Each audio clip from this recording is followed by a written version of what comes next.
नमस्कार विद्यार्थी मित्रांनो, स्पर्धा परीक्षा डिजिटल लर्निंग या युट्यूब चॅनलवरती आपल्या सर्वांचं स्वागत आहे। विद्यार्थी मित्रांनो, आज आहे 11 जानेवारी 2024।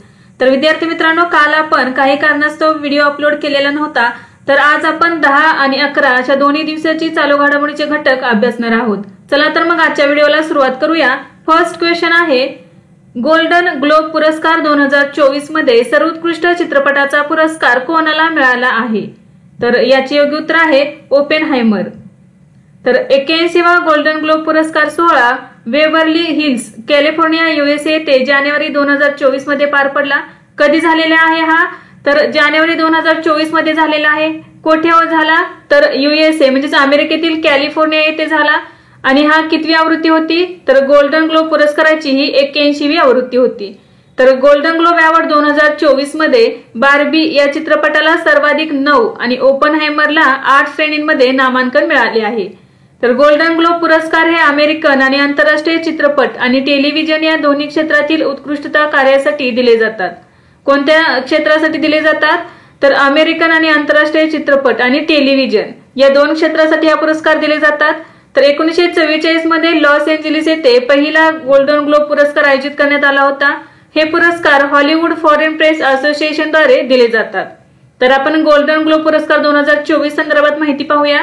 तर सर्वोत्कृष्ट चित्रपट आहे ओपेनहायमर, सर्वोत्कृष्ट विनोदी चित्रपट आहे पुअर थिंग्स, सर्वोत्कृष्ट दूरचित्रवाणी मालिका आहे सक्सेशन, सर्वोत्कृष्ट अभिनेता ठरलेला आहे सिलियन मर्फी। हा ओपेनहायमर या चित्रपटासाठी त्याला हा पुरस्कार देण्यात आलेला आहे। सर्वोत्कृष्ट अभिनेत्री आहे लिली ग्लॅडस्टोन, हिला killers of the flower moon या चित्रपटातील भूमिकेसाठी हा पुरस्कार देण्यात आला आहे। सर्वोत्कृष्ट सहाय्यक अभिनेता रॉबर्ट डाउनी ज्युनियर याला ओपेनहायमर या चित्रपटासाठी देण्यात आलेला आहे।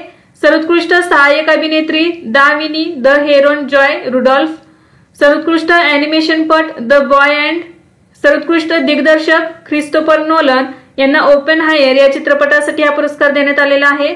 तर टेलिव्हिजन श्रेणीमध्ये देण्यात आलेले पुरस्कार आहेत सर्वोत्कृष्ट टीव्ही मालिका सक्सेशन, सर्वोत्कृष्ट टीव्ही मालिका कॉमेडी द बेअर, टीव्ही मालिकेतील सर्वोत्कृष्ट अभिनेता किरण कल्विन आणि टीव्ही मालिकेतील सर्वोत्कृष्ट अभिनेत्री ठरलेली आहे सारा स्नूक। नेक्स्ट क्वेश्चन आहे, भारताची पहिली सूर्य मोहीम आदित्य L1 कोणत्या दिवशी लँग्रेज पॉइंट 1 वर पोहोचली आहे? तर याचे योग्य उत्तर आहे 6 जानेवारी 2024। तर इस्रोने पाठवलेले भारताचे पहिले सौर मिशन आदित्य L1 हे 6 जानेवारी 2024 रोजी लँग्रेज पॉइंट 1 वर पोहोचले आहे। कधी पोहोचलेले आहे? तर 6 जानेवारी 2024 रोजी। आणि कोठे? तर लँग्रेज पॉइंट 1 वरती। तर आदित्य L1 सूर्यपृथ्वी लँग्रेज पॉइंट 1 भोवती कोरल कक्षेत ठेवले जाणार आहे। सूर्यपृथ्वीच्या लँग्रेज पॉइंट वरती अंतराळयान स्थापित करणारा भारत हा 4था देश ठरलेला आहे। तर आधीचे 3 देश कोण आहेत? तर अमेरिका, युरोप आणि चीन। यानंतरचा 4था देश बनलेला आहे। आदित्य L1 चे PSLV C57 वरून 2 सप्टेंबर 2023 रोजी प्रक्षेपण करण्यात आले होते। तर भारतीय सौर मोहीम 1.5 दशलक्ष किलोमीटर अंतरावरून सूर्याचा अभ्यास करणारी पहिली अवकाश आधारित वेधशाळा श्रेणी आहे। नेक्स्ट क्वेश्चन आहे, नुकतेच नो युअर आर्मी या कार्यक्रमाचे आयोजन कोठे करण्यात आले? तर याचे योग्य उत्तर आहे लखनौ। तर 5 जानेवारी 2024 रोजी लखनौमध्ये नो युअर आर्मी या कार्यक्रमाचे उद्घाटन उत्तर प्रदेशचे मुख्यमंत्री योगी आदित्यनाथ यांच्या हस्ते करण्यात आले। कधी उद्घाटन झाले? तर 5 जानेवारी 2024 रोजी उत्तर प्रदेश येथील लखनौ या शहरामध्ये मुख्यमंत्री योगी आदित्यनाथ यांच्या हस्ते। तर लखनौ येथील लष्कराच्या सेंट्रल कमांड मध्ये हा कार्यक्रम आयोजित करण्यात आला होता। हा कार्यक्रम 5 ते 7 जानेवारी पर्यंत असणार आहे। कालावधी काय आहे या कार्यक्रमाचा? 5 ते 7 जानेवारी। पहिल्यांदाच हा महोत्सव नवी दिल्ली बाहेर आयोजित करण्यात आला आहे। म्हणजे जर त्या वर्षी हा कार्यक्रम दिल्लीमध्ये आयोजित केला जातो, परंतु यावर्षी पहिल्यांदाच दिल्लीच्या बाहेर उत्तर प्रदेश येथे हा कार्यक्रम आयोजित करण्यात आला आहे। यामध्ये आर्मीकडे असणाऱ्या आधुनिक शस्त्रास्त्रांचे प्रदर्शन भरवण्यात आले होते। तर 76व्या आर्मी डे परेडचे आयोजन करण्यासाठी लष्कराच्या सेंट्रल कमांडची निवड करण्यात आली आहे। उत्तर प्रदेशातील तरुणांना भारतीय लष्कराला जवळून जाणून घेण्याची आणि लष्कराचे शौर्य जवळून जाणून घेण्यासाठी या कार्यक्रमाचे आयोजन करण्यात आले होते। नेक्स्ट क्वेश्चन आहे, कदंब काळातील इसवी सनाच्या 10व्या शतकातील शिलालेख कोणत्या राज्यात सापडला आहे? तर याचे योग्य उत्तर आहे गोवा। तर जानेवारी 2024 मध्ये दक्षिण गोव्यातील काकोडा येथील महादेवाच्या मंदिरात कदम काळातील इसवी सनाच्या 10व्या शतकातील एक शिलालेख सापडला आहे. कधी सापडला आहे? तर जानेवारी 2024 मध्ये. कुठे सापडला? तर दक्षिण गोव्यातील काकोडा येथील महादेवाच्या मंदिरात. तर हा कितव्या काळातील आहे? तर इसवी सनाच्या 10व्या शतकातील आहे. आणि कोणाच्या काळातील आहे? तर कदंब काळातील आहे. तर हा शिलालेख कन्नड आणि संस्कृत मध्ये लिहिलेला आहे. या शिलालेखात तलारा नवैयाचा मुलगा गुंडय्या यांच्या मृत्यूबद्दल महत्वाची ऐतिहासिक घटना सांगितली आहे. तर उडुपी जिल्ह्यातील मुलकी सुंदरराम शेट्टी महाविद्यालयातील प्राचीन इतिहास आणि पुरातत्वशास्त्रात विशेष प्रावीण्य असलेले निवृत्त सहयोगी प्राध्यापक टी मुरुगेशी यांनी शिलालेखाचा बारकाईने अभ्यास केला आहे. नेक्स्ट क्वेश्चन आहे, अलीकडेच ऑल इंडिया रबर इंडस्ट्री असोसिएशनचे नवीन अध्यक्ष कोण बनले आहेत? तर याचे योग्य उत्तर आहे शशी सिंग. तर जानेवारी 2024 मध्ये शशी सिंग यांची ऑल इंडिया रबर इंडस्ट्री असोसिएशनचे नवे अध्यक्ष म्हणून नियुक्ती करण्यात आली आहे. तर शशी सिंह यांनी रमेश केजरीवाल यांची जागा घेतली आहे. याआधी शशी सिंह हे ऑल इंडिया रबर इंडस्ट्री असोसिएशनचे उपाध्यक्ष होते. तर आता ते अध्यक्ष झालेले आहेत. तर अध्यक्ष होण्यापूर्वी ते ऑल इंडिया रबर इंडस्ट्री असोसिएशनचे उपाध्यक्ष होते. ऑल इंडिया रबर इंडस्ट्री असोसिएशनची स्थापना 1945 साली झाली. तर उद्योगाच्या हिताचे रक्षण आणि संवर्धन करणे हे त्याचे मुख्य उद्दिष्ट आहे. ही रबर उद्योग आणि व्यापारासाठी सर्वात मोठी ना नफा तत्वावरील गैर सरकारी संस्था आहे. नेक्स्ट क्वेश्चन आहे, नुकतेच प्रकाशित झालेले अँगर management the trouble diplomatic relationships between India and Pakistan हे पुस्तक कोणी लिहिले आहे? तर याचे योग्य उत्तर आहे अजय बिसराइया. तर अजय बिसराइया हे माजी भारतीय उच्चायुक्त आहेत. अजय बिसराइया यांनी लिहिलेले अँगर management the trouble diplomatic relationship between India and Pakistan हे पुस्तक जानेवारी 2024 मध्ये प्रकाशित झाले आहे. या पुस्तकात भारताने केलेला बालाकोट हवाई हल्ला आणि त्यानंतर घडलेल्या घटनांचे वर्णन केले आहे. नेक्स्ट क्वेश्चन आहे, नुकतेच शेख हसीना 5व्यांदा कोणत्या देशाच्या पंतप्रधान बनल्या आहेत? तर याचे योग्य उत्तर आहे बांगलादेश. तर जानेवारी 2024 मध्ये बांगलादेशाच्या पंतप्रधान पदाच्या निवडीसाठी मतदान झाले होते. तर या निवडणुकीत शेख हसीना या सलग 4थ्यांदा विजयी झाले आहेत. तसेच शेख हसीना 5व्यांदा बांगलादेशच्या पंतप्रधान बनले आहेत. 300 जागांच्या संसदेत अवामी लीगने 223 जागा मिळवल्या आहेत. तर शेख हसीना या अवामी लीग या पक्षाच्या कार्यकर्ता आहेत. तर विरोधी पक्ष बांगलादेश नॅशनलिस्ट पार्टीने निवडणुकीवर बहिष्कार टाकला आहे. बांगलादेशच्या पंतप्रधान शेख हसीना या 2009 पासून सत्तेवर आहेत. या विजयासह हसीना बांगलादेशच्या स्वातंत्र्यानंतर सर्वाधिक काळ पंतप्रधान भूषवण्याच्या दिशेने वाटचाल करत आहेत. नेक्स्ट क्वेश्चन आहे, नुकतेच सेबीचे नवीन कार्यकारी संचालक कोण बनले आहेत? तर याचे योग्य उत्तर आहे राम मोहन राव. तर जानेवारी 2024 मध्ये securities and exchange board of India म्हणजे सेबीने राम मोहन राव यांची कार्यकारी संचालक म्हणून नियुक्ती केली आहे. तर त्यांची नियुक्ती पुढील 3 वर्षांसाठी करण्यात आली आहे. सेबी ही भारत सरकारच्या वित्त मंत्रालयाच्या प्रशासकीय डोमेन अंतर्गत देशातील सिक्युरिटीज आणि कमोडिटी मार्केटसाठी नियामक संस्था आहे. तर सेबीची स्थापना 12 एप्रिल 1988 रोजी झाली असून तिचे मुख्यालय मुंबई येथे आहे. नेक्स्ट क्वेश्चन आहे, अल्वारो चक्रीवादळामुळे कोणता देश प्रभावित झाला आहे? तर याचे योग्य उत्तर आहे मादागास्कर. तर जानेवारी 2024 मध्ये उष्णकटिबंधीय चक्रीवादळ अल्वारोने मोरोंबे मादागास्करला धडक दिली आहे. तर मादागास्कर या देशातील मोरोंबे या ठिकाणी 2024 मध्ये म्हणजे जानेवारी 2024 मध्ये उष्णकटिबंधीय चक्रीवादळ अल्वारो हे धडकलेले आहे. तर 2024 मध्ये मादागास्करला धडकणारे हे पहिलेच वादळ आहे. या चक्रीवादळामुळे 16,000हून अधिक लोक प्रभावित झाले आहेत. तर या आपत्तीमुळे 8,400 लोक बेघर झाले आहेत.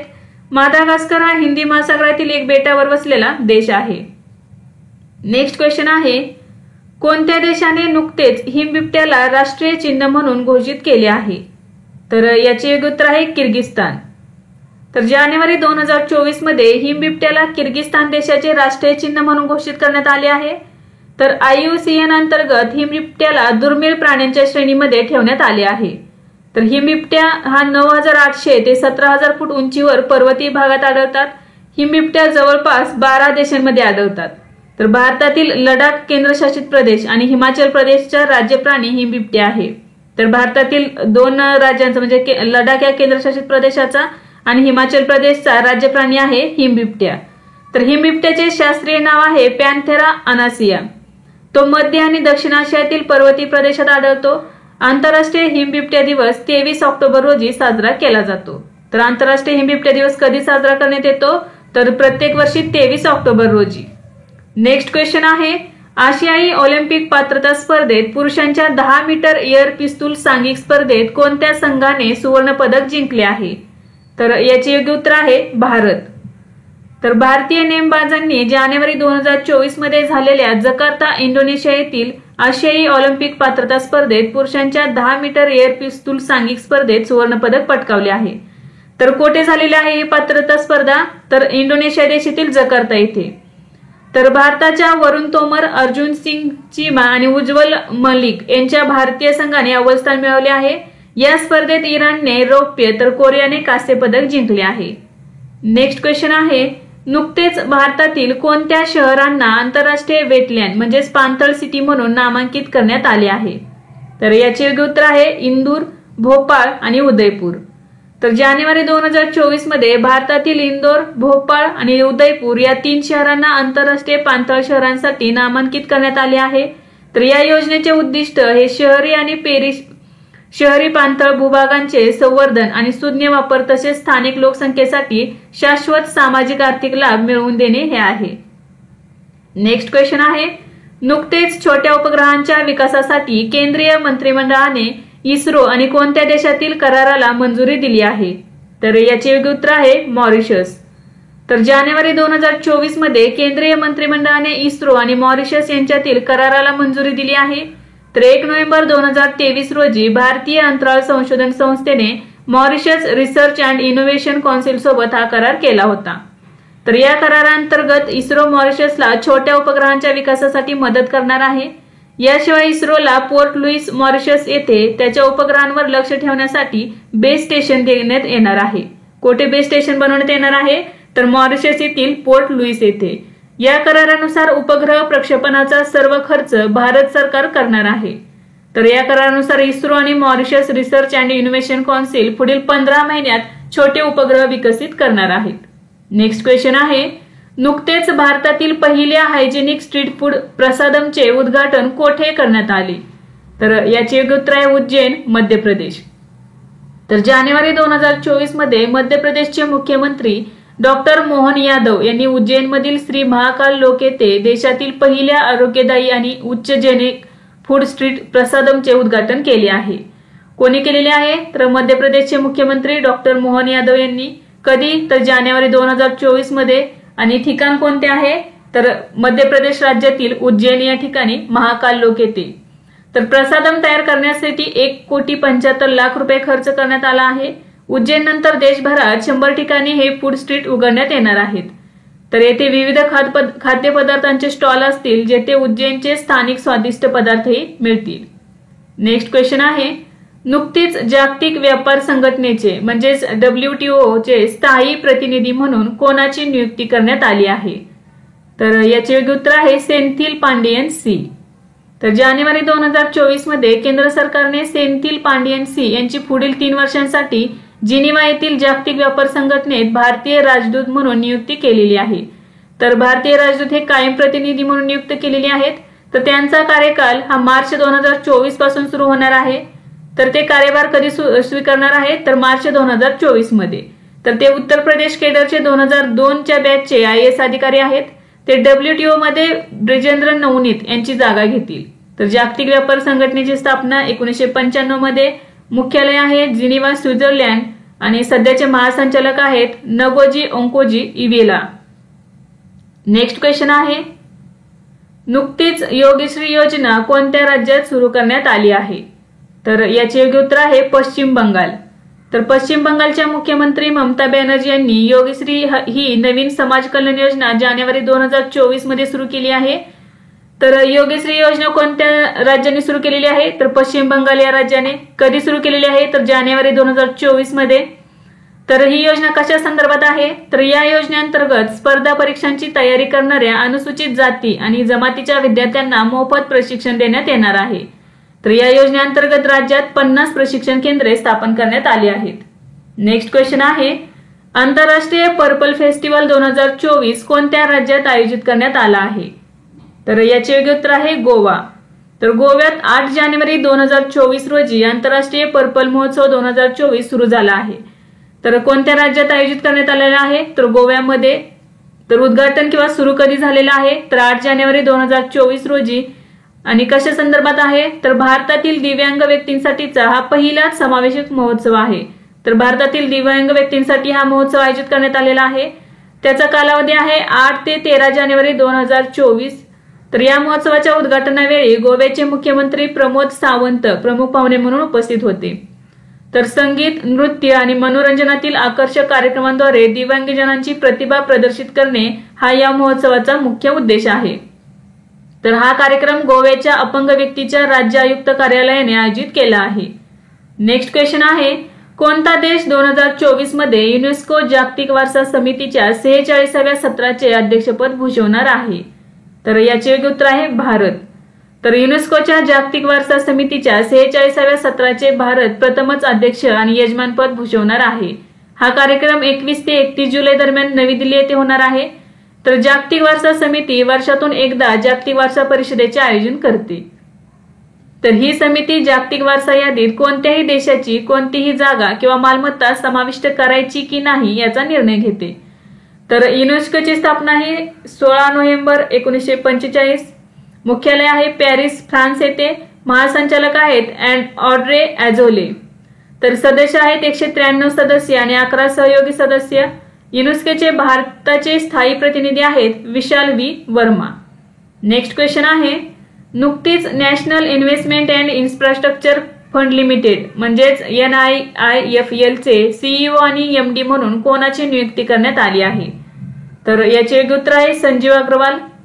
तर जानेवारी 2024 मध्ये national investment and infrastructure fund लिमिटेडचे संजीव अग्रवाल यांची कंपनीचे मुख्य कार्यकारी अधिकारी आणि व्यवस्थापकीय संचालक म्हणून नियुक्ती केली आहे. तर संजीव अग्रवाल यांना पायाभूत सुविधा आणि ऊर्जा क्षेत्रातील महत्त्वपूर्ण अनुभव आहे. 2008 मध्ये ते शाश्वत पायाभूत सुविधांमधील आघाडीचे जागतिक गुंतवणूकदार ऍक्टिस मध्ये सामील झाले होते आणि 2010 मध्ये त्याचे भागीदार बनले.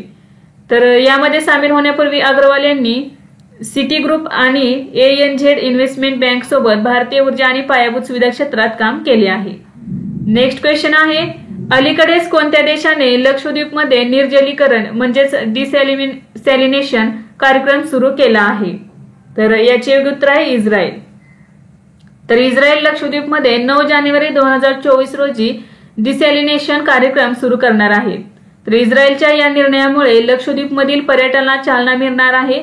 तर लक्षद्वीपच्या सागरी स्थानामुळे येथे पिण्याच्या पाण्याची खूप समस्या आहे. तर इस्रायलकडे खारट समुद्राच्या पाण्याचे गोड्या पाण्यात रूपांतर करण्याचे तंत्रज्ञान आहे, ज्यालाच डिसॅलिनेशन म्हणतात. तर या तंत्रज्ञानाचा वापर करून तेथील पिण्याच्या पाण्याची समस्या कमी होणार आहे. नेक्स्ट क्वेश्चन आहे, भारतीय रेल्वेसाठी भारत आणि United states agency for international development यांच्यात अलीकडे स्वाक्षरी झालेल्या सामंजस्य कराराचे प्राथमिक उद्दिष्ट काय आहे? तर याचे योग्य उत्तर आहे 2030 पर्यंत नेट झिरो कार्बन उत्सर्जनाची उपलब्धी.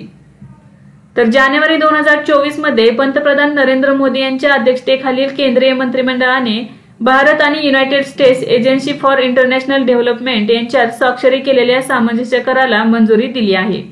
तर या कराराचे प्राथमिक उद्दिष्ट हे 2030 पर्यंत निव्वळ शून्य कार्बन उत्सर्जन साध्य करणे हे आहे. तर भारतीय रेल्वेमध्ये उपयुक्तता, आधुनिकीकरण सुलभ करणे, प्रगत ऊर्जा उपाय आणि प्रणाली आधुनिकीकरण आणि प्रादेशिक ऊर्जा आणि बाजार एकत्रीकरणाचा अवलंब करण्यात येणार आहे. यात खासगी क्षेत्राचा सहभाग, प्रशिक्षण आणि नवीकरणीय ऊर्जा आणि ऊर्जा कार्यक्षमतेवरील कार्यशाळा यासाठीच्या तरतुदींचाही समावेश करण्यात आला आहे. नेक्स्ट क्वेश्चन आहे, जागतिक हिंदी दिवस कधी साजरा केला जातो? तर याचे योग्य उत्तर आहे 10 जानेवारी. तर जागतिक हिंदी दिवस हा दरवर्षी 10 जानेवारी रोजी साजरा केला जातो. 10 जानेवारी 1975 रोजी नागपुरात झालेल्या पहिल्या जागतिक हिंदी परिषदेच्या वर्धापन दिनानिमित्त हा दिवस साजरा केला जातो.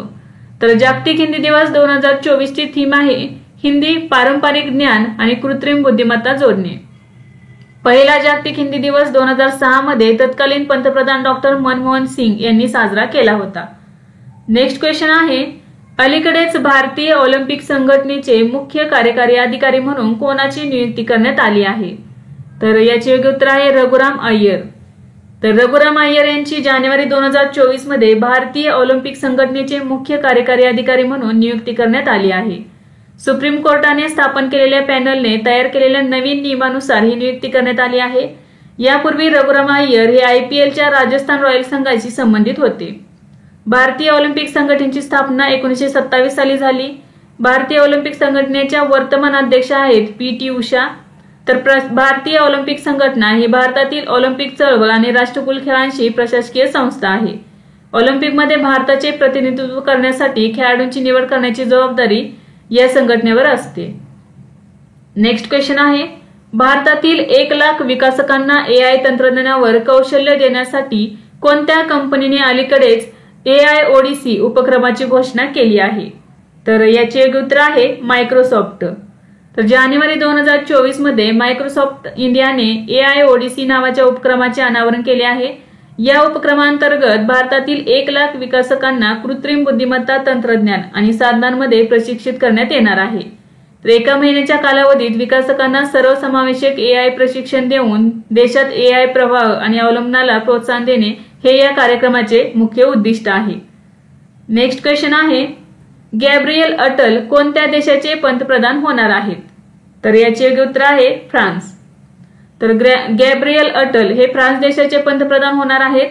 तर 34 वर्षीय गॅब्रियल अटल हे फ्रान्सचे सर्वात तरुण पंतप्रधान असणार आहेत. तर अध्यक्ष इमॅन्युएल मॅक्रॉन यांनी त्यांना पंतप्रधान बनवण्याचा निर्णय घेतला आहे. एलिझाबेथ बॉर्नच्या जागी गॅब्रियल अटल पंतप्रधान होतील. तर गॅब्रियल अटल हे आतापर्यंत शिक्षण मंत्री होते. ते समलैंगिक समुदायातून झालेले पहिलेच पंतप्रधान असतील. नेक्स्ट क्वेश्चन आहे, नुकतेच निधन झालेले उस्ताद राशिद खान कोण होते? तर याचे योग्य उत्तर आहे शास्त्रीय गायक. तर जानेवारी 2024 मध्ये शास्त्रीय गायक उस्ताद राशिद खान यांचे वयाच्या 55व्या वर्षी कोलकाता येथे निधन झाले. त्यांना 2006 मध्ये पद्मश्री आणि 2022 मध्ये पद्मभूषण पुरस्काराने सन्मानित करण्यात आले होते. रामपूर सहरसा घराण्याचे गायक राशिद खान हे उस्ताद इनायत हुसेन खान यांचे पंतू होते. नेक्स्ट क्वेश्चन आहे, संयुक्त राष्ट्राच्या अहवालानुसार 2024 मध्ये भारताचा विकास दर किती असेल? तर याचे योग्य उत्तर आहे 6.2%. तर जानेवारी 2024 मध्ये युनायटेड नेशन्सद्वारे जागतिक आर्थिक परिस्थिती आणि संभावना अहवाल प्रसिद्ध करण्यात आला. या अहवालानुसार 2024 मध्ये भारताचा विकास दर 6.2% असेल. तर या अहवालानुसार 6.2% विकास दरासह भारत जगातील सर्वात वेगाने वाढणारी अर्थव्यवस्था ही असेल. संयुक्त राष्ट्राच्या मते भारताच्या वेगवान आर्थिक विकास दरामागील मुख्य कारणे देशांतर्गत मागणी आणि सेवा क्षेत्राची चांगली कामगिरी हे आहे. तसेच या अहवालानुसार 2025 मध्ये भारताचा GDP 6.6% वाढण्याची अपेक्षा आहे. तर 2023 मध्ये भारतीय अर्थव्यवस्थेचा अंदाजे विकास दर 6.3% होता. युनायटेड नेशनच्या अहवालानुसार 2024 मध्ये जागतिक आर्थिक वाढ ही 2.4% राहण्याचा अंदाज आहे. नेक्स्ट क्वेश्चन आहे, नुकतीच भारतीय नौदलाच्या मटेरियलचे नवीन प्रमुख म्हणून कोणाची नियुक्ती करण्यात आली आहे? तर याचे योग्य उत्तर आहे व्हाईस ऍडमिरल किरण देशमुख. तर जानेवारी 2024 मध्ये भारतीय नौदलाच्या मटेरियलचे नवीन प्रमुख म्हणून व्हाईस ऍडमिरल किरण देशमुख यांची नियुक्ती करण्यात आली आहे. तर त्यांनी व्हाईस ऍडमिरल संदीप नैथानी यांची जागा घेतली आहे. तर चीफ ऑफ मटेरियल हे नौदलाच्या मटेरियल्सचे शाखेचे प्रमुख आहेत. ते लॉजिस्टिक आणि देखभालीचे काम करतात. तर मटेरियल म्हणजे काय, तर साधन सामग्री. तर चीफ ऑफ मटेरियल असे म्हटले जाते साधन सामग्री विभागाच्या चीफला किंवा प्रमुखाला. तर चीफ ऑफ मटेरियल कोण झालेले आहेत? तर व्हाईस ऍडमिरल किरण देशमुख. तर व्हाईस ऍडमिरल किरण देशमुख हे VGTI मुंबई विद्यापीठाचे माजी विद्यार्थी आहेत आणि defence services staff college Wellington येथून पदवीधर आहेत. तर ते 1986 मध्ये भारतीय नौदलात सामील झाले होते. नेक्स्ट क्वेश्चन आहे, अलीकडेच युरोपियन युनियनने कोणत्या देशाच्या जगातील सर्वात मोठ्या हिऱ्याची खाण कंपनी अल्रोसावर बंदी घातली आहे? तर याचे योग्य उत्तर आहे रशिया. तर रशियातील अल्रोसा ही जगातील सर्वात मोठी हिऱ्याची खाणकाम करणारी कंपनी आहे. तर जानेवारी 2024 मध्ये युरोपियन युनियनने या कंपनीवर बंदी घातली आहे. तर रशिया युक्रेन युद्धात युक्रेन प्रती आपली बांधिलकी दाखवत युरोपियन संघाने ही बंदी घातली आहे. अल्रोसा रशियाच्या हिऱ्यांच्या उत्पादनापैकी सुमारे 90% उत्पादन करते. तर या बंदीनंतर अल्रोसाची युरोपमधील संपत्ती जप्त करण्यात येणार असून नागरिक आणि कंपन्यांना या कंपनीला निधी देण्यापासून रोखले जाणार आहे. नेक्स्ट क्वेश्चन आहे, federation of association in Indian tourism and hospitality म्हणजेच फेट या पर्यटन उद्योग समूहाचे नवे अध्यक्ष म्हणून कोणी पदभार स्वीकारला आहे? तर याचे योग्य उत्तर आहे पुनीत छटवाल. जानेवारी 2024 मध्ये ISCL चे व्यवस्थापकीय संचालक आणि CEO पुनीत छटवाल यांनी ITC हॉस्पिटलमधून निवृत्तीनंतर फेटचे अध्यक्ष म्हणून पदभार स्वीकारला आहे. तर त्यांनी नकुल आनंद यांची जागा घेतली आहे. तर ते हॉटेल असोसिएशन ऑफ इंडियाचे अध्यक्ष म्हणून कार्य करतील. तर पुनीत छटवाल हे फेटचे आणि HAI म्हणजेच हॉटेल असोसिएशन ऑफ इंडियाचे दोन्ही संस्थेचे अध्यक्ष म्हणून कार्य करणार आहेत. तर विद्यार्थी मित्रांनो, आज आपण 10 आणि 11 जानेवारी रोजीचे काही महत्त्वाचे चालू घडामोडीचे घटक पाहिले. तर यासारखेच नवनवीन व्हिडिओ पाहण्यासाठी चॅनलला लाईक करा आणि सबस्क्राईब करायला विसरू नका. धन्यवाद.